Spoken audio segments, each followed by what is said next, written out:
तो धार्मिक अनुष्ठानों का फल जो है वो है मोक्ष। धन हमको जो मिला है वो धर्म के लिए मिला गया।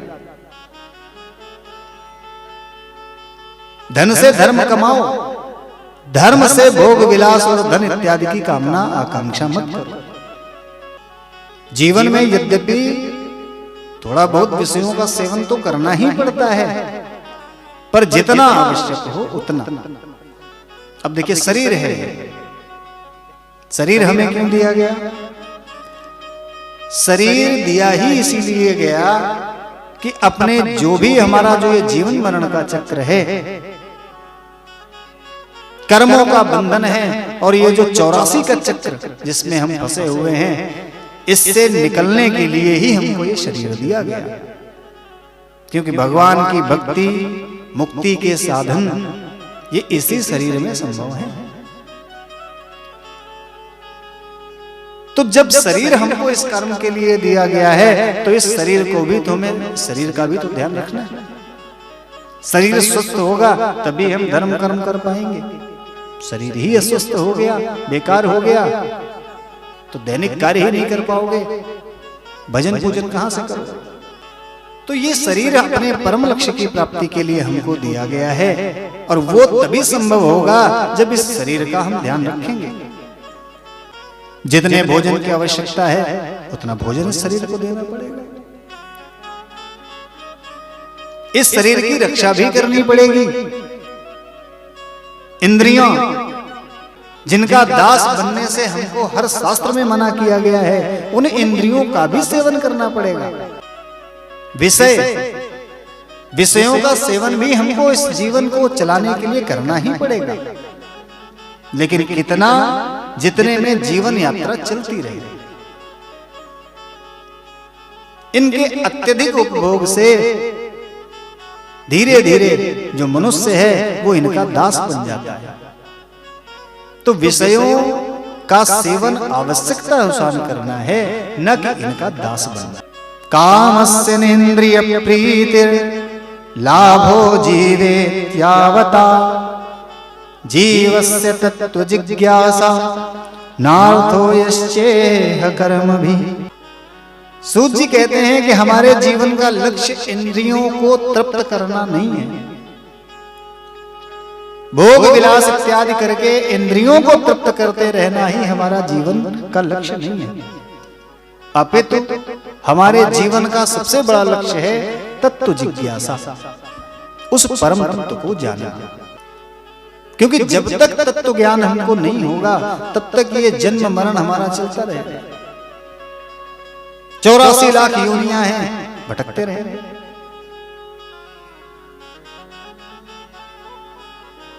इन योनियों से, इस चक्र से बचने के लिए ही हमको ये शरीर दिया गया, ये जीवन दिया गया, और ये जीवन चलता रहे इसके लिए विषय, धन इत्यादि की सबकी भी व्यवस्था की गई। और ये सब इसलिए कि हम अपने परम लक्ष्य की प्राप्ति करें। लेकिन अपने परम लक्ष्य को भूल करके इन्हीं सुविधाओं में खो जाना, इसी भोग विलास में पड़े रहना, तो क्या होगा? समय समाप्त हो जाएगा और फिर से वही चक्र। तो जीवन का परम लक्ष्य है उस तत्व को जानना, क्योंकि उसको जानने के बाद ही इस चक्र की समाप्ति होगी। इसलिए जीवन का लक्ष्य है उस परम तत्व को जानना। तो प्रश्न उठता है कि यहां पर किस तत्व की बात की जा रही है? वो कौन सा तत्व है जिसे जानना जीवन का परम लक्ष्य है? तो सूत जी कहते हैं, वदन्ति तत्तत्व विदस्तत्वम यद् ज्ञानम मद्वयम ब्रह्मेति परमात्मेति भगवानिति शब्दते। वो तत्व कौन है?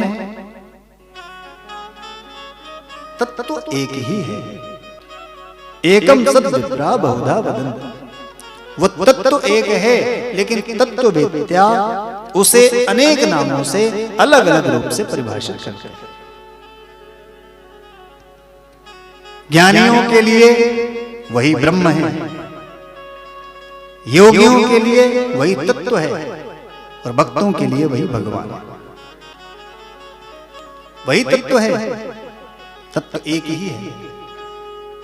वही सगुण है, वही सगुण साकार है, वही निर्गुण है, वही निर्गुण निराकार है। कैसे? उदाहरण के लिए विद्युत। जब विद्युत प्रकृति में व्यापक अवस्था में थी तब तक वो हमारे अनुभव में नहीं थी, किंतु यांत्रिक प्रक्रियाओं से जब वैज्ञानिकों ने इसे तार में एक स्थान से दूसरे स्थान तक प्रवाहित करके दिखाया, तब हमें इसके अस्तित्व की अनुभूति हुई। देखिए, इसी प्रकार ये जो विद्युत है, समझिए कि ये ब्रह्म है। जब तक व्यापक अवस्था में थी तब तक हमें अनुभव नहीं हो रहा था। व्यापक अवस्था में थी यानी निर्गुण थी, निर्गुण निराकार, न तो इसका कोई आकार था न कोई गुण था। वैज्ञानिकों ने जब इसे तार में प्रवाहित कर दिया तो ये सगुण निराकार हो गया। अब इसमें गुण आ गया। तार में प्रवाहित होने वाली विद्युत को छूते ही करंट लगने लगा, गुण आ गया, पर आकार अभी भी इसमें नहीं है। तो जब तक व्यापक था, निर्गुण निराकार अवस्था थी। तार में प्रवाहित होने से इसमें गुण आ गया, इसलिए सगुण निराकार हो गया। लेकिन ठीक ठीक इसका अनुभव हमें अभी भी नहीं हो रहा है, क्योंकि जब तक हम छू नहीं लेंगे तब तक हमें पता नहीं चलेगा। तो क्या किया, इसी तार से हमने एक बल्ब लगा दिया और बल्ब लगाते ही हमारा जो घर है प्रकाश से भर उठा। और जैसे ही प्रकाश हुआ, वो विद्युत जो तारों में बह करके प्रकाश देने की अवस्था को पहुंची, तो अब इसमें गुण तो था, गुण तो पहले ही आ गया था, अब इसका आकार भी हो गया। आकार यानी इस प्रकाश को देख करके हमें अनुभूति हो गई कि हाँ विद्युत है। तो व्यापक अवस्था में निर्गुण निराकार थी, वही विद्युत जब तारों में प्रवाहित होने लगी तो सगुण निराकार हो गई। और वही विद्युत जब प्रकाश के रूप में हमारे दृष्टि को, हमारे नेत्रों को दिखाई पड़ने लगी तो ये सगुण साकार हो गई। उसी प्रकार ये परमात्मा है। जब व्यापक रूप में है तो वो ब्रह्म है, फिर वही परमात्मा बनकर के प्रत्येक घट में स्थित होकर के इस पूरे संसार को चलाने लगा, पूरी सृष्टि का संचालन करने लगा, तो ये परमात्मा है। ब्रह्म रूप जब तक व्यापक अवस्था में है तब तक वो ब्रह्म है, निर्गुण निराकार। वही ब्रह्म परमात्मा बनकर के सृष्टि के कण-कण में व्याप्त होकर के समस्त सृष्टि का संचालन करने लगा, तो ये सगुण निराकार हो गया। और वही तत्व जब राम कृष्ण के रूप में अवतार लेकर के भक्तों को आनंदित करने लगा, तो वही ब्रह्म सगुण साकार। तो जिस प्रकार विद्युत की तीन अवस्थाएं हैं, उसी प्रकार ये तत्व है। एक ही तत्व है, कोई उसे ब्रह्म कहता है, उसके निर्गुण निराकार अवस्था को मानता है, कोई उसे परमात्मा कहता है जो उसे सगुण निराकार मानता है। गुण तो हैं पर आकार नहीं। पर जो भक्त हैं वो उसे सगुण साकार रूप में देख करके आनंदित होते हैं। तो सूत जी कहते हैं कि इस तत्व को जान लेना ही प्राणी मात्र का परम धर्म। मनुष्य के जीवन की पूर्ण सिद्धि इसी में है कि वो एकाग्र मन से ईश्वर का नित्य श्रवण, कीर्तन, ध्यान और आराधन करता रहे। भगवान के यश का श्रवण और कीर्तन करना दोनों ही अत्यंत फलप्रदायी है, क्योंकि भगवान के यशों को सुनना, भगवान के यश का कीर्तन और श्रवण दोनों ही मनुष्य के हृदय को पवित्र करने वाले हैं। भगवान के गुणों की विशेषता है। जिसे भगवान के गुणानुवादों को सुनने में रस आता है, भगवान स्वयं जाकर के उसके हृदय में विराजमान हो जाते हैं। और जब हृदय में विराजमान होते हैं तो उसकी जितनी भी अशुद्ध वासनाएं हैं सबको वो नष्ट कर देते हैं। और उन सभी अशुद्ध वासनाओं के नष्ट होते ही क्या होता है, जैसे ही मनुष्य के हृदय से समस्त अशुद्ध वासनाएं और आसक्तियां समाप्त होती हैं, उसका मन आनंद से परिपूर्ण हो जाता है और मन में आनंद होते ही आनंद स्वरूप परमात्मा का साक्षात्कार होता है, जिससे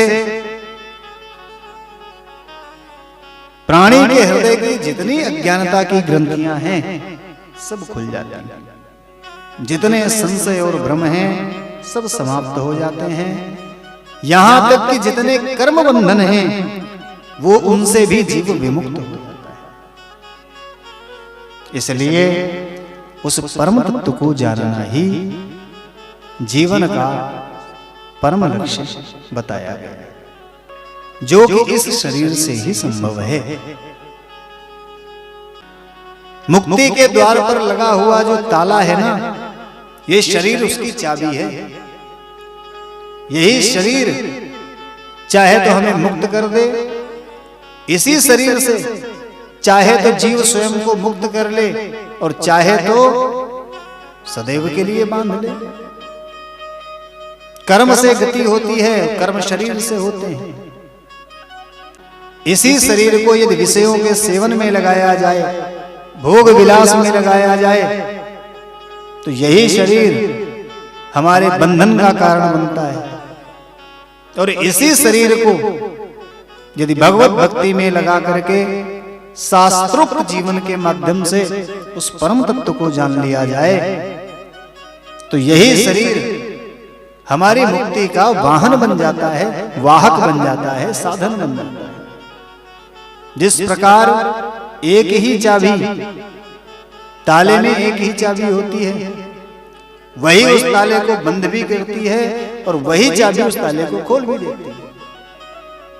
उसी प्रकार ये शरीर है, इसे यदि हम विषयों की ओर मोड़ेंगे तो मुक्ति का ताला बंद हो जाएगा। और इसी को यदि हम परम तत्व की ओर मोड़ देते हैं, परमात्मा की ओर मोड़ देते हैं, तो यही शरीर हमें मोक्ष प्रदान करने वाला बन जाता है।